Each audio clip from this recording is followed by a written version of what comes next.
चलो बच्चों, अब हम करते हैं नेक्स्ट पार्ट जो कि इलेक्ट्रिक करंट का है। ठीक है, देखो इसमें मैंने सारे क्वेश्चन जो हैं रेसिस्टेंस का लिया है, जो कि सीरीज और पैरेलल कॉम्बिनेशन के ऊपर हमारे क्वेश्चंस बनते हैं। ठीक है, उसके बाद हम करेंगे पावर वाले क्वेश्चंस। ठीक है, आओ सबसे पहले इसको निपटाते हैं। देखो इसमें जो है हमारा पहला क्वेश्चन वो क्या बता रहा है, एक स्क्वायर गिवन है ए बी सी डी। ठीक है, A B C D square के अंदर हमें 4 रेजिस्टेंस गिवन है और हर एक जो है 2-2 ओम के रेजिस्टेंस हमें गिवन है।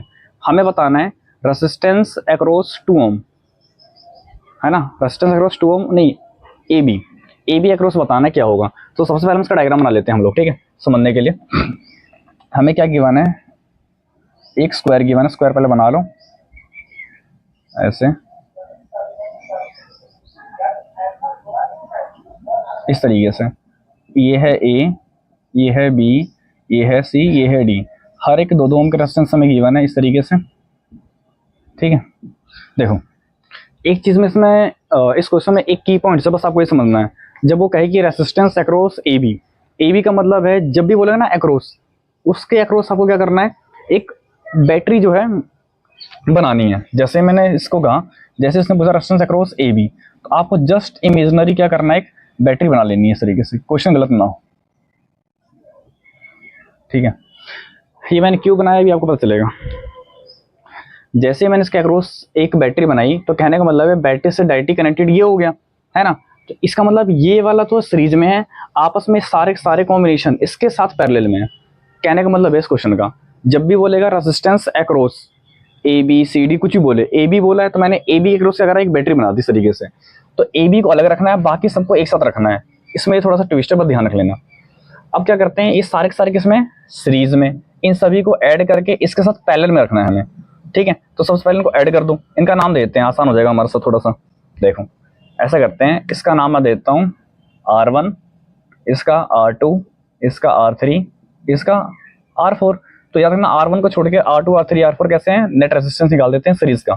तो नेट रेजिस्टेंस का फॉर्मूला क्या होता है, R2 plus R3 plus R4। तो नॉर्मल ऐड कर दूं, तो 2 + 2 + 2 कितना आ गया, 6 ओम रेजिस्टेंस आ गया आर नेट। ठीक है, अब हमें क्या करना है, इसके अक्रॉस बताना है नेट रेजिस्टेंस कितना होगा। तो हम टोटल रेजिस्टेंस निकाल देते हैं, हम इसको इनके साथ पैरेलल में लेते हैं जो हमारे आया है।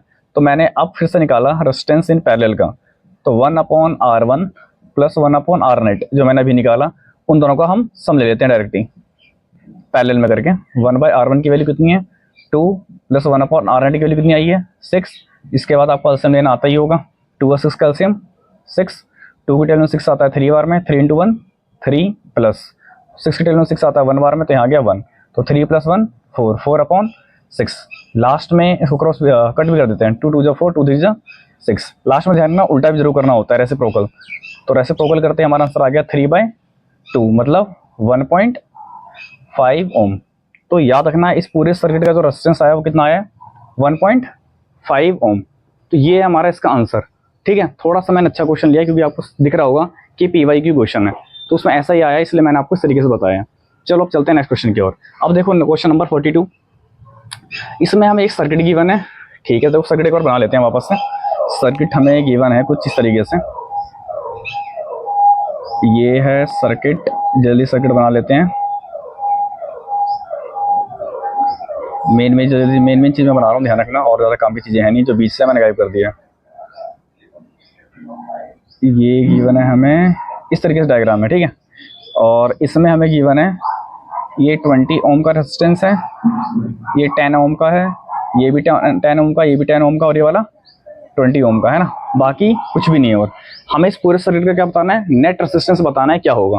देखो नॉर्मल सा क्वेश्चन है, कोई बड़ी बात कोई ना हाई फाई क्वेश्चन नहीं है। देखो उसको कैसे करते हैं, सबसे पहले आपको चेक करना है कि पैरेलल कॉम्बिनेशन कहाँ लग रहा है। देखो इस पॉइंट पे और इस पॉइंट पे, जिसके अक्रॉस तुम्हें पैरेलल कॉम्बिनेशन दिखाई दे रहा है, उसके अंदर वाला पहले सॉल्व करो। लो ये वाला, ये कितना गिवन है 10 और 10, तो 10 और 10 कितना हो गया 20, हुआ है नहीं हुआ, ये देखो सीरीज में दिख रहा होगा ना, तो सीरीज में कर दो 10 और 10 20, और इस सब पैरेलल में ले लो। एक नया डायग्राम बनाओ फिर से, इसको जस्ट बनाने के बाद बाहर दिख रहा है 10 ओम का, इसके ऊपर मुझे क्या दिख रहा है 20 ओम का, इसको मैंने सॉल्व कर लिया है। तो इसको सॉल्व करने पर नेट रेजिस्टेंस का जो आया इस तरीके से, ये इसका मैंने सॉल्व कर लिया 10 + 10 20, और ये वाला भी कितना है 20, ये वाला 10 और ये वाला भी 20। अब देखो ये वाला मुझे साफ साफ दिख रहा है ये क्या है, पैरेलल में है, तो इसको देखो सॉल्व कर लेता हूँ अलग से पैरेलल वाला। तो 1/20 प्लस 1/20, तो आ गया 20 एलसीएम। तो यहाँ आ गया 1 + 1 एलसीएम लेने के बाद 2/20। ये हमारा किसमें चल रहा है, पैरेलल में, याद रखना रेजिस्टेंस पैरेलल वाला, 1 पैरेलल वाला है ना। तो 1/10 रेसिप्रोकल आप करोगे तो रेजिस्टेंस इन पैरेलल कितना आ गया, 10 ओम। इसका मतलब इनको भी सॉल्व करने के बाद कितना आ गया, 10 ओम। अगला फिर डायग्राम बनाओ ऐसे करके, ये बाहर वाला है, इनको सोल्व करने पर मेरा आंसर आ गया 10 ओम, ये ऐसे, तो ये भी 10 ओम है ना, इनको सॉल्व करने के बाद भी 10 ओम, और ये वाला 20 ओम जो कि हमें गिवन है।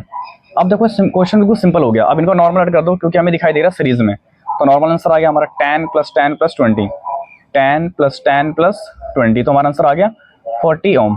तो इस बड़े से बेकार क्वेश्चन का आंसर हमारा कितना आ गया, 40 ओम आंसर आ गया। ठीक है, आपको इस तरीके से क्वेश्चन को क्या करना है, डील करना है। सबसे पहले आप इसको नोट कर लो, फिर हम चलते हैं नेक्स्ट क्वेश्चन की ओर। एक और क्वेश्चन है,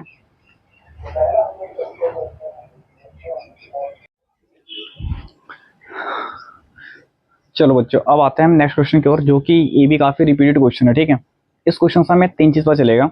एक तो टोटल रेजिस्टेंस निकालते कैसे हैं, ये हमने सीख लिया है, एक बार और हमें सीखने को मिलेगा। ठीक है, और फिर हम टोटल करंट कैसे निकालते हैं, पूरे सर्किट का गिवन हो सब कुछ गिवन हो तो करंट कैसे निकालते हैं ये भी हम सीखेंगे। और तीसरा सबसे इम्पोर्टेंट है, अगर हम किसी भी बीच का रेजिस्टेंस का अगर मैं पोटेंशियल डिफरेंस पूछूं तो उसका आंसर क्या होगा। तो इस क्वेश्चन से आपके सारे कॉन्सेप्ट क्लियर हो जाएंगे, आप इसको थोड़ा अच्छे से समझना। ठीक है, आओ देखो मैंने इस क्वेश्चन का डायग्राम यहाँ बना दिया है। क्वेश्चन आपको इस सर्किट दिखाई दे रहा होगा, इस तरीके से हमें सर्किट गिवन है, क्वेश्चन आपको दिख रहा होगा। मैंने सर्किट यहाँ थोड़ा बना लिया।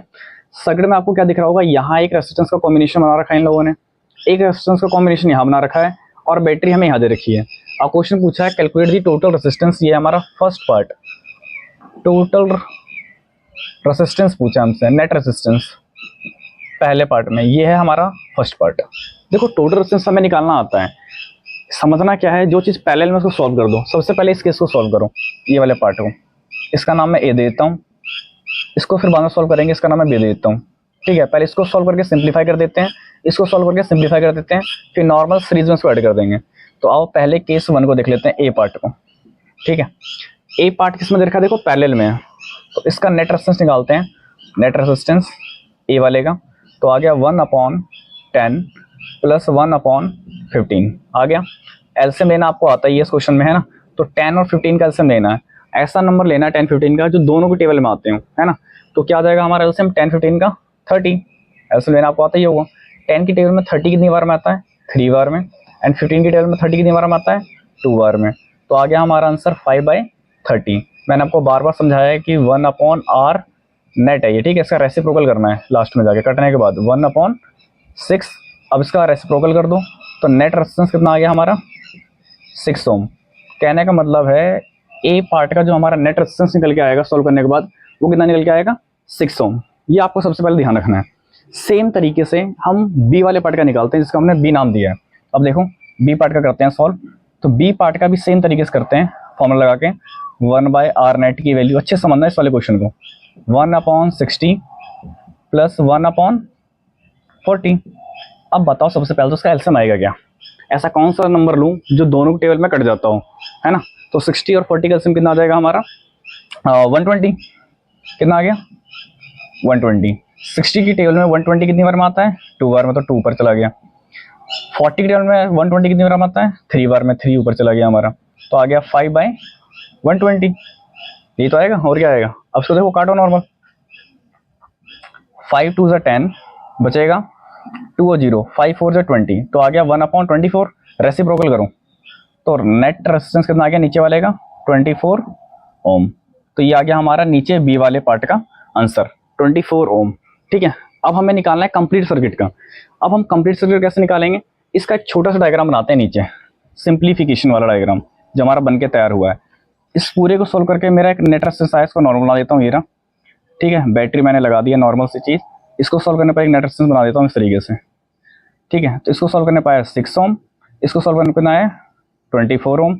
एक ही बैटरी से सारी चीज़ें जुड़ी हुई हैं, इसका मतलब इस सीरीज कॉम्बिनेशन का क्वेश्चन बन गया, है ना। अब सिंप्लीफाई होने के बाद तो आपको करना है कुछ नहीं है, नॉर्मल ऐड कर दो, जो उसका फाइनल रिजल्ट आएगा, जो नेट रेजिस्टेंस आएगा मुझे पूरे टोटल सर्किट का, आर नेट टोटल याद रखना, टोटल वाला, है ना। तो ये आ गया मेरा, इन दोनों को ऐड कर दो तो 6 + 24 कितना आ गया 30 ओम।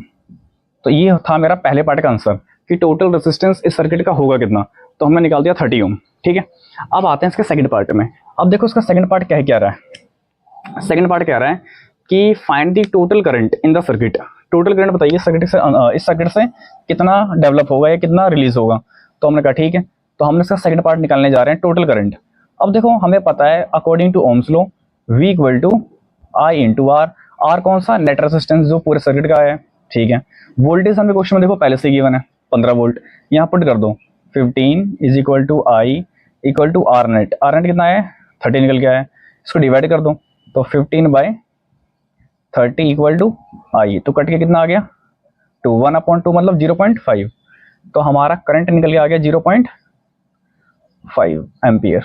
कहने का मतलब है इस सर्किट से या इस बैटरी से करंट कितना रिलीज होगा 0.5 एम्पियर का। तो ये हमारा सेकंड पार्ट भी होता है खत्म। अब आती है बात सबसे मेन थर्ड पार्ट का। ठीक है, क्योंकि थर्ड पार्ट जो है आपके एनसीईआरटी में इस टाइप का क्वेश्चन नहीं है। ठीक है, तो इस क्वेश्चन को थोड़ा अच्छे से समझना है कुछ भी नहीं, एक कॉन्सेप्ट है बस। अगर आपको ये याद है तो आप इसको आराम से कर सकते हो।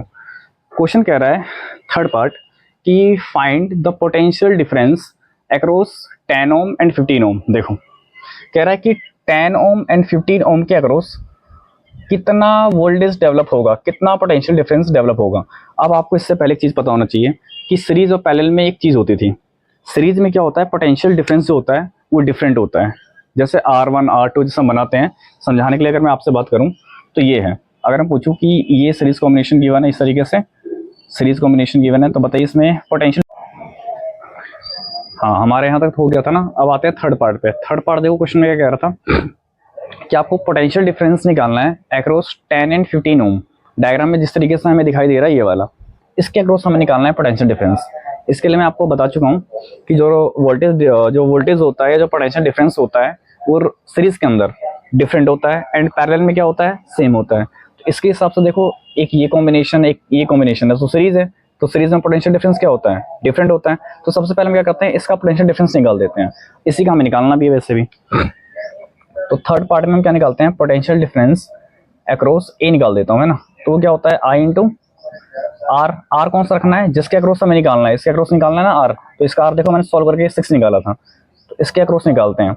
और I हमें टोटल लेना है, तो 0.5 इंटू रेजिस्टेंस कितना आया था 6, इसको नीचे हटाओ 10, 5 2 10, 2 3 6, तो कितना आ गया 3 वोल्ट। कहने का मतलब है एक बैटरी है जो कि 15 वोल्ट की बैटरी है, उसने 15 वोल्ट की बैटरी जब रिलीज होती है, जब से ईएमएफ निकलता है, वोल्टेज निकलता है, तो 3 वोल्ट तो ये वाला ऊपर वाला ए यूज कर लेता है। अब बचा हुआ जो 12 वोल्ट आएगा वो कौन यूज करेगा, नीचे वाला। तो अगर क्वेश्चन आता है कि 60 ओम और 40 ओम को एक्रॉस भी अगर आप बताओ तो हम इसका भी बता सकते थे। ठीक है, फिलहाल हमसे थर्ड पार्ट पूछा था, उसका आंसर हमारा कितना आ गया 3 वोल्ट। तो ये भी क्वेश्चन होता है हमारा खत्म। अब हम चलते हैं नेक्स्ट क्वेश्चन की ओर, जब तक आप इसको नोट करो।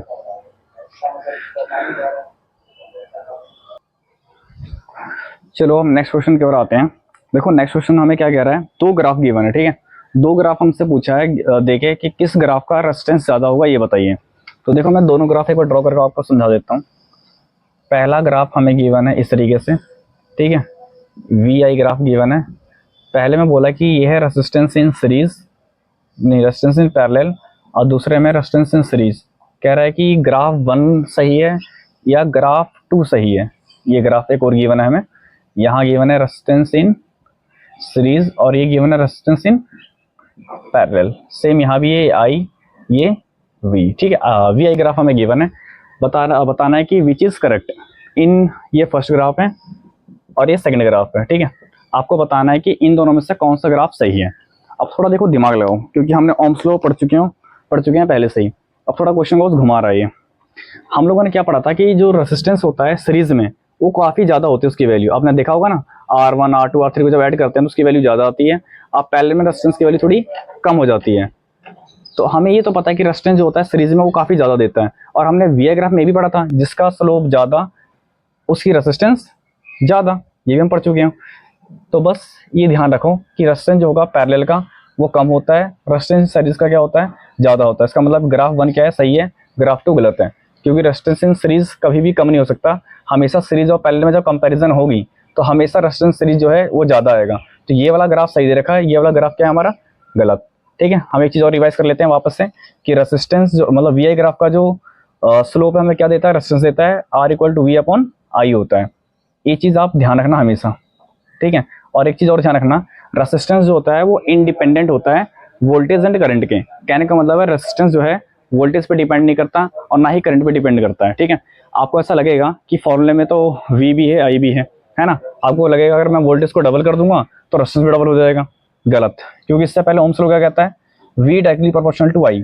अगर आप वी को डबल करोगे ना तो आई भी तो ऑटोमेटिकली डबल हो जाएगा। तो अगर आप यहाँ कह रहे हो कि मैंने पोटेंशियल डिफरेंस को डबल किया तो ऑटोमेटिकली करंट भी डबल हो गया होगा और ये वापस से कट के रेशियो फिक्स आएगा, फिक्स है वी बाई आई। इसलिए हमेशा ध्यान रखना, अगर क्वेश्चन आता है कि रेजिस्टेंस बताइए इन चारों में से किस पे डिपेंड करता है, अगर ऑप्शन में वी और आई है तो ये तो बिल्कुल भी इस पर डिपेंड नहीं करता। ठीक है, किस पे डिपेंड करेगा फिर, हमने पढ़ रखा है factor affecting the resistance, length पे डिपेंड करता है, एरिया पे डिपेंड करता है ना, नेचर ऑफ मटेरियल पे डिपेंड करता है। एक चीज़ मैंने और भी आपको बताया, टेम्परेचर पे भी डिपेंड करता है। ठीक है, तो ये क्वेश्चन होता है हमारा खत्म। अब चलते हैं हम पावर की ओर, एनर्जी की ओर। लास्ट टॉपिक बचा हमारा, इससे क्वेश्चन खत्म करते हैं सबसे पहले।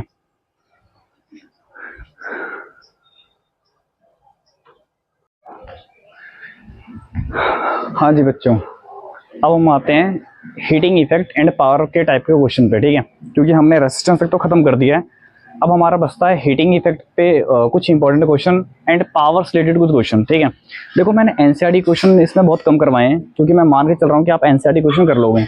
मैंने सारे बोर्ड के क्वेश्चन उठाए हैं जो इंपॉर्टेंट है, जो बाहर से बन सकते हैं क्वेश्चन। ठीक है, कॉन्सेप्ट वही रहेगा, याद रखना। तो अगर आप इस क्वेश्चन को रीड करो जो अभी आपको दिख रहा होगा स्क्रीन पे, ये क्वेश्चन में कह रहा है मेनली तौर पर कि जूल्स लॉ ऑफ हीटिंग को डिफाइन कीजिए, क्या होता है in terms of current, resistance, ये सब। ठीक है, पहला पार्ट तो ये है और दूसरे पार्ट में इसका न्यूमेरिकल। तो सबसे पहले हम समझते हैं पहला part, joules law of heating होता क्या है। तो देखो उसकी डेफिनेशन मैंने पहले यहाँ लिख दिया है। ठीक है, आप इसको बस समझो क्या कह रहा है जूल्स लॉ ऑफ हीटिंग। देखो मैं एक बार समझाता हूँ आपको। According to Joule's law of heating, when a current I is passed through a conductor of resistance R for a certain time, the conductor heated up and the amount of energy release is this. कहने का मतलब है कि joules law of heating क्या कहता है, इसके according किसी भी वायर में अगर करंट आई फ्लो किया जाए, जिस वायर का रेजिस्टेंस आर हो, तो कुछ समय के बाद वो वायर क्या हो जाती है, थोड़ी हीट अप हो जाती है। अब वो कितनी हीट अप होती है, कितना एनर्जी रिलीज करती है, वो है ये H equal to I square R T. Main formula तो देखो यही है हीट का formula, I square R T. इसको थोड़ा हमने चेंज करके ओम्स लॉ का यूज करके आई स्क्वायर आर की जगह चेंज करके ये लिख दिया। तो हीट का एक और फॉर्मूला बनता है V square upon R into T. ये लगता कब है, ध्यान रखना, अगर क्वेश्चन में करंट गिवन ना हो, वोल्टेज की बात की जा रही हो और हीट पूछ रहा हो या एनर्जी पूछ रहा हो, याद रखना हीट या एनर्जी दोनों एक ही चीज है। तो हम ये वाला फॉर्मूला लगा सकते हैं, काफी अच्छा फॉर्मूला, ध्यान रखना। आप इससे भी लगा सकते हो लेकिन आपको आई को लिखना पड़ेगा वी अपॉन आर। उसी से फॉर्मूला ड्राइव होकर आया है थोड़ा सा, जो कि हमारे न्यूमेरिकल में बड़ा काम आने वाला है। ठीक है, तो इसको आपको अच्छे समझ में आ गया होगा। अब चलते हैं हम सेकंड क्वेश्चन की ओर, जो कि न्यूमेरिकल है। कह रहा है कि एक कंडक्टर है जिसको हमने एक 6 वोल्ट की बैटरी से कनेक्ट किया है, जिसका रेजिस्टेंस 5 ओम है। तो बताओ एनर्जी कितनी होगी, कितने सेकंड में, इन 10 सेकंड के अंदर। तो हमें निकालना है कितना एनर्जी या कितना हीट जो है डेवलप होगा। बहुत आसान क्वेश्चन है, लगाओ हीट का फॉर्मूला। देखो आई स्क्वायर आर टी या V square upon R T में से कौन सा लगाऊं, जो चीज गिवन है। हमें वोल्टेज गिवन है तो हम सीधे इस फॉर्मूले की ओर चलते हैं। तो लगाओ ये फॉर्मूला, हीट निकालना है मतलब एनर्जी निकालनी है, वी का स्क्वायर कर दो मतलब 6 इंटू 6 दो बार लिख दो, अपॉन रेजिस्टेंस कितना गिवन है हमें 5 ओम। कितने टाइम में निकालना है, याद रखना सब चीज ऐसा यूनिट में होनी चाहिए, टाइम मतलब सेकंड में होना चाहिए। अगर ये आवर में होता तो हम इसको चेंज करते हैं। तो ये आ गया यहाँ 10 सेकंड। तो 5 2 जा 10, 6 6 जा 36, 6 6 जा 36 इंटू 2 कितना आ गया 72। और हीट की यूनिट क्या होती है, जूल। तो हमारा आंसर कितना आ गया 72 जूल। तो ये क्वेश्चन होता है हमारा खत्म। अब चलते हैं हम नेक्स्ट क्वेश्चन की ओर।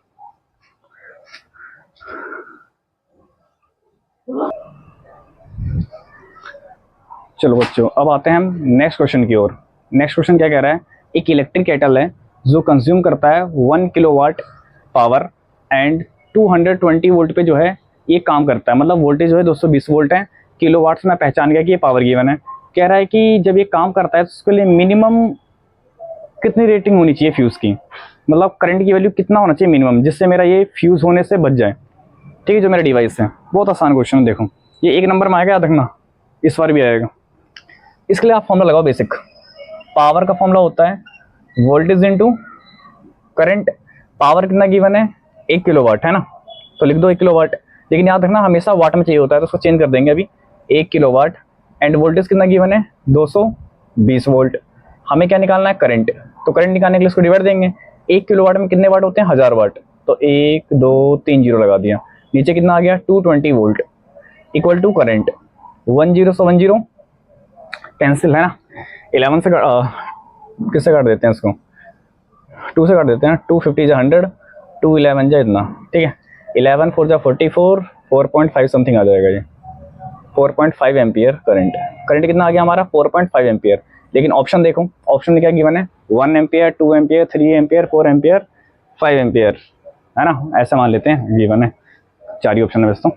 आपको ध्यान रखना है जो भी हमारा करंट आएगा ना, इससे जस्ट ऊपर वाला इंटीजर आपको लेना है हमेशा, कि कुछ भी आ जाए, जैसे आ गया मेरा 4.5, तो 4.5 से जस्ट ऊपर इंटीजर क्या आता है 5। अगर मेरा आंसर आता है 4.2, तो इसके बाद भी जस्ट वाला ऊपर वाला कौन सा आता है 5, तो उसका आंसर आ गया। मिनिमम रेटिंग जो यूज़ करेंगे फ्यूज़ वायर का, minimum rating of fuse wire वो कौन सा यूज़ करेंगे 5 एम्पियर का। तो हमारा जो ऑप्शन 5 एम्पियर शो हो रहा होगा वो हमारा क्या हो गया इसका आंसर, ध्यान रहेगा। तो हमारा आंसर कितना आ गया 5 एम्पियर। अब बात आती है कि इलेक्ट्रिक फ्यूज़ होता क्या है, ठीक है, अभी तक हमने इलेक्ट्रिक फ्यूज़ के बारे में ज़्यादा पढ़ा नहीं है। अगर क्वेश्चन आता है कि व्हाट इज इलेक्ट्रिक फ्यूज़ होता क्या है, तो देखो इलेक्ट्रिक फ्यूज़ की डेफिनेशन क्या लिखोगे, सबसे पहले इसकी डेफिनेशन आप सिंपल से बता सकते हो, it is a safety device which is use to protect our electrical appliances overloading and short circuit. तो आपको सिंपल सा बताना है कि सेफ्टी होता क्या कहते हैं उसको, इलेक्ट्रिक फ्यूज़ होता क्या है। तो एक सेफ्टी डिवाइस होता है जो हमारे इलेक्ट्रिकल अप्लायंसेस को बचाता है। किन चीज़ों से बचाता है, ओवरलोडिंग होने से बचाता है और शॉर्ट सर्किट होने से बचाता है। बात आती है कि इलेक्ट्रिक फ्यूज़ बना किस चीज़ का होता है, जो हमारा इलेक्ट्रिक फ्यूज़ होता है वो बना किस चीज़ का होता है, तो वो एक एलॉय का बना होता है। एलॉय में क्या यूज़ करते हैं, टिन एंड लेड, याद रखना टिन एंड लेड, इन सब चीज़ों का बना होता है। 20-80 का रेशियो होता है, इसका ध्यान रखना, टिन एंड लेड का बना होता है। अगली बात आती है कि ये कैसा डिवाइस, एक सेफ्टी डिवाइस है जो हमारे इलेक्ट्रिकल अप्लायंसेस को बचाता है शॉर्ट सर्किट एंड ओवरलोडिंग होने से, तो सेफ्टी डिवाइस हो गया, ठीक है। और इसके बारे में क्या लिख सकते हैं, इसको कनेक्ट कहाँ करते हैं सर्किट के अंदर, तो it is always connected in series, ध्यान रखना ये हमेशा किससे कनेक्टेड होता है, सीरीज से कनेक्टेड होता है। इसकी मेल्टिंग पॉइंट कैसी होती है, हमेशा ध्यान रखना इसकी मेल्टिंग पॉइंट कैसी होती है, लो मेल्टिंग होती है, तो याद रखना लो मेल्टिंग पॉइंट, ठीक है। तो इस टाइप का अगर आपके पास क्वेश्चन आता है तो आपको इस क्वेश्चन को इस तरीके से इसको डील करना है, ठीक है। अब हम चलते हैं एनर्जी के टाइप ऑफ क्वेश्चन को।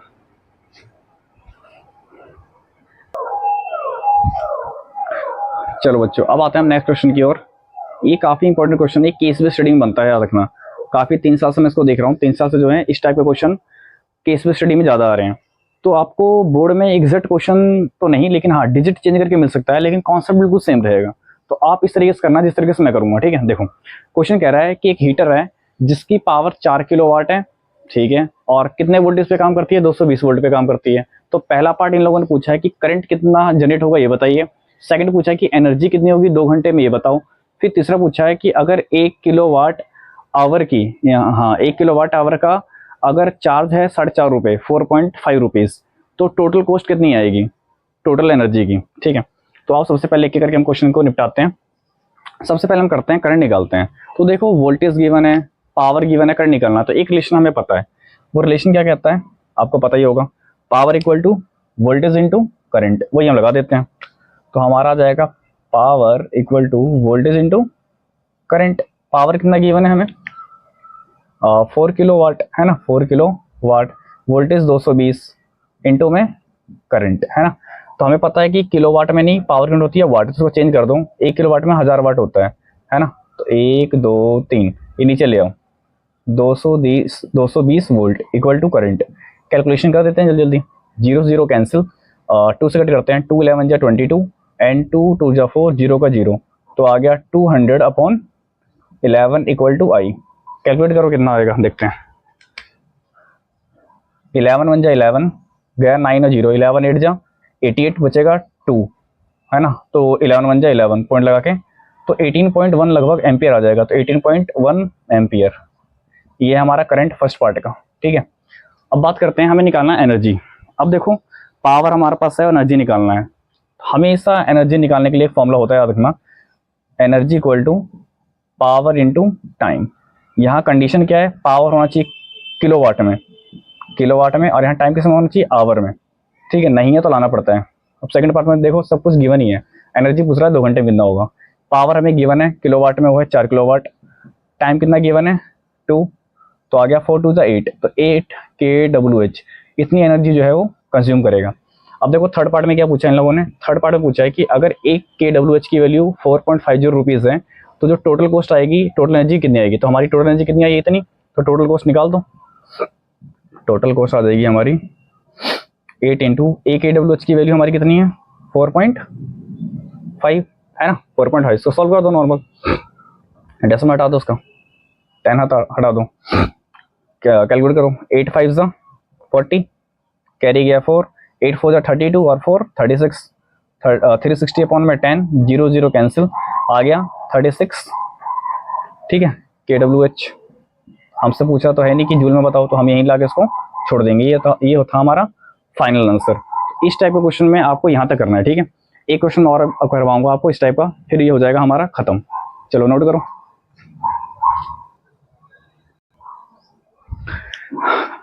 चलो और बच्चों, ये हमारा लास्ट क्वेश्चन है इलेक्ट्रिक करंट का, ठीक है। ये दो क्वेश्चन मैंने करवाए हैं, काफ़ी इंपॉर्टेंट, मतलब काफ़ी, ये आपको करके ही जाना है, ठीक है। चलो अब देखते हैं ये क्वेश्चन क्या कह रहा है। क्वेश्चन कह रहा है कि हमारे पास 2 बल्ब हैं और हर एक बल्ब जो है 50 वाट का है, ठीक है। वो रोज़ाना जो है 6 घंटे यूज़ किया जाता है, ठीक है। साथ में एक इलेक्ट्रिक गीज़र भी है जो कि 1 किलोवाट का है, ठीक है। ये भी रोज़ाना 1 आवर यूज़ करते हैं हम लोग।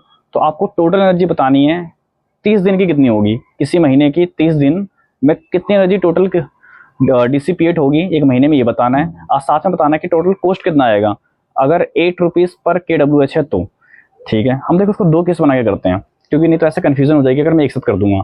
तो मैं यहाँ से करता हूँ आपको, यहाँ मैं बल्ब वाले कॉन्सेप्ट बता देता हूँ, ठीक है। इधर मैं आपको गीज़र का बता देता हूँ। देखो करना है वही है सेम, गीज़र वाला, ठीक है। पहले बल्ब वाले केस में जो गिवन है वो लिख लो।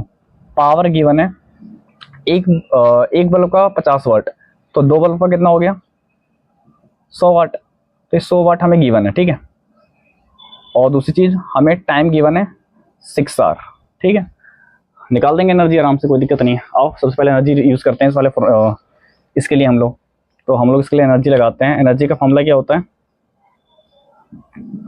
पावर इंटू टाइम, पता है ना, पावर किलोवाट में है, ये हमें वाट में गिवन है, तो ये वाट लिखो, किलोवाट में चेंज करने के लिए 1000 से 1000 से डिवाइड, इंटू टाइम होना चाहिए आवर में, देखो दे रखा 6 आवर, ये रहा। कट पिट कर दो तो कट रहा है, 1 0 से 1 0 कैंसिल, 1 0 से 1 0 कैंसिल, तो कितना आ गया 0.6, तो हमारे पास आ गया 0.6 kWh। ये आया है एक दिन का, ठीक है। हमें कितने दिन का निकालना है 30 डेज का, तो एनर्जी इन 30 डेज, तो 30 डेज का निकाल देते हैं, ठीक है। तो यह आ जाएगा energy equal to 0.6 into 30 days. वापस से डेसिमल नीचे हटाओ तो 0 0 कैंसिल, 6 3 ज़ा 18, तो ये आ गया हमारा 18 kWh, ठीक है। ये बल्ब ने 30 दिन में जो एनर्जी क्रिएट करी वो है 18 किलोवाट आवर, ठीक है। सेम तरीके से हम लोग क्या करते हैं, गीज़र का निकाल देते हैं पहले। तो गीज़र का देखो पावर कितना गिवन है हमें 1 kWh, मतलब पहले से ही किलोवाट में है गिवन, ठीक है। किलोवाट में एक मतलब किलोवाट गिवन है kW, ठीक है। टाइम कितना यूज़ करता है हमेशा 1 आवर डेली, ठीक है। बस निकालो एनर्जी। एनर्जी का फॉर्मूला हमने लगाया पावर इंटू टाइम, पावर होना चाहिए किसमें किलोवाट में, जो कि पहले से गिवन है, तो 1 इंटू 1, ये तो 1 इंटू 1 आ गया हमारा 1 kWh। लेकिन हमें निकालना है कितने दिन का है 30 दिन का, तो उसको 30 से मल्टीप्लाई कर देते हैं, तो energy in 30 days, energy in 30 days, तो ये आ गया हमारा 1 इंटू 30, तो आ गया हमारा 30 kWh, ठीक है। तो ये आ गया हमारा 30 kWh। टोटल एनर्जी निकाल देते हैं ना, टोटल एनर्जी हमसे पूछा गया था, तो टोटल एनर्जी हमारी आ गई, टोटल एनर्जी, ठीक है। तो टोटल एनर्जी मैंने निकाल दी बल्ब प्लस गीज़र, ठीक है। तो बल्ब से टोटल एनर्जी कितनी बनी 30 दिन में, वो बनी 18 kWh, 18 kWh। और गीज़र की कितनी बनी टोटल 30 kWh, तो हमारा आंसर आ गया 18 + 30, 18 + 30 48 kWh। ये आ गई टोटल 30 दिन में इन लोगों ने इतना एनर्जी रिलीज किया है, इतना डिसिपेट किया है, ठीक है। हमें निकालना था साथ में टोटल कॉस्ट अगर एक KWH का रेट गिवन है 8 रुपये तो कोई दिक्कत नहीं है। देखो 48 इंटू 8 कर दो, है ना, 8 8 जो 64, ठीक है, 6338, हाँ, ये आ जाएगा तुम्हारा आंसर 384 रुपीज़। तो टोटल जो बिल इसका आएगा वो कितना आएगा, 384 रुपये, मतलब 384 रुपीज़। तो इस क्वेश्चन को तुम्हें इस तरीके से डील करना है। अगर एक ही क्वेश्चन में दो दो ऑब्जेक्ट आ जाए तो एक बल्ब आ जाए, गीजर आ जाए, वरना तो क्वेश्चन इजी आता है, नॉर्मल आता है, किसी बल्ब के ऊपर आएगा, है ना, हीटर के ऊपर आएगा, गीजर के ऊपर आएगा, तो आपको नॉर्मली सॉल्व करके यहीं खत्म कर देना है। अगर क्वेश्चन कॉम्बिनेशन वाला है, दो चीज़ें यूज़ कर रहे हैं, आपको अलग अलग मतलब सेपरेट करके सॉल्व करना है, लास्ट में ऐड कर देना, नॉर्मल हमारा आंसर आ जाएगा, ठीक है। तो थैंक यू, मैंने इस चैप्टर को पूरी तरीके से खत्म कर दिया है। अब ये आपका काम है कि इसको कितने अच्छे से आप प्रैक्टिस कर सकते हो, ठीक है। इससे रिलेटेड चाहो तो आप एक दो क्वेश्चन और कर सकते हो, मैं लास्ट में दे दूंगा, ठीक है। Okay bye.